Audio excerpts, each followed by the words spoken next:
L'Iran a lancé la 4e phase de son plan de réduction de ses engagements sur le nucléaire mardi. Un nouvel affront face à la communauté internationale.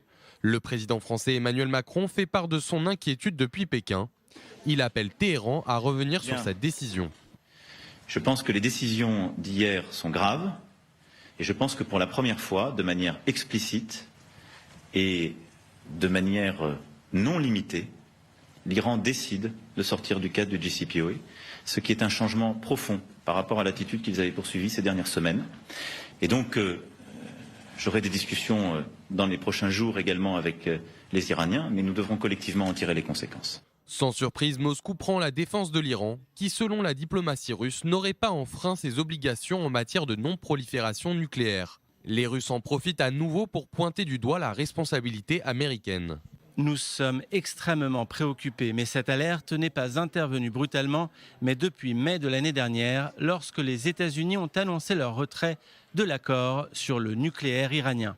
Le retrait de Washington de l'accord de Vienne a été annoncé le 9 mai 2018 et depuis, l'Iran affiche son intention de reprendre son programme nucléaire.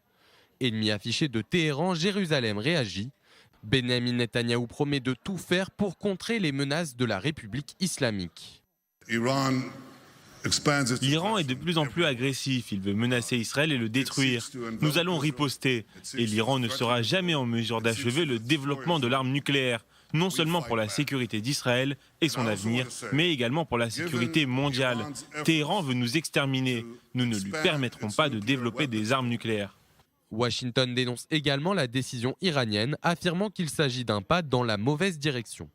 L'Iran n'a pas de raison crédible de développer son programme d'enrichissement dans son usine de Fordo ou ailleurs. Ce n'est qu'une tentative claire de chantage nucléaire qui va seulement aggraver son isolement politique et économique. Le retour des sanctions américaines prive la République islamique des retombées économiques qu'elle attendait de l'accord. L'économie iranienne s'enfonce dans une violente récession. En conséquence, les Iraniens cherchent à contraindre Européens, Chinois et Russes à respecter leurs promesses de les aider à contourner les sanctions américaines. La République islamique a fait savoir que, faute de voir ses demandes satisfaites, elle s'affranchira de nouvelles dispositions de l'accord tous les 60 jours. Le régime des Mollahs ne respecte plus aujourd'hui la limite imposée par l'accord à ses stocks d'uranium enrichi. Il s'est affranchi également du plafond lui interdisant d'enrichir l'uranium en isotope 235 à un taux supérieur à 3,67%.